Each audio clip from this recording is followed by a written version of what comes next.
Quyoshbek juda ham kirishimli bo'ladi. Kirishimli so'zni hali ham friendly bilan beryapsizmi? Keling, men sizga darajasi C1 ni beradigan so'zni o'rgataman. Challenge'imizning 9-kuni. Bugungi o'rganadigan so'zimiz gregarious. Tarjimasi kirishimli, ochiqko'ngil. Sinonimlari outgoing, friendly. Ot shakli gregariousness, sifat shakli gregarious, ravish shakli gregariously. Gregarious, with hamda among predikatlari bilan birgalikda keladi. Lekin gregarious ko'p hollarda collocation tarzida ishlatiladi. Gregarious character, gregarious child or gregarious person. Keling misollarni ko'rib chiqamiz.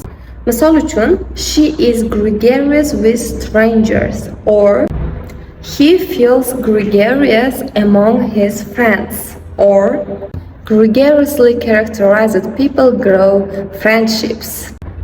Kommentariyada gap tuzib qoldiring. Qiziqarlilar oldinda sahifamdan uzoqlashmang.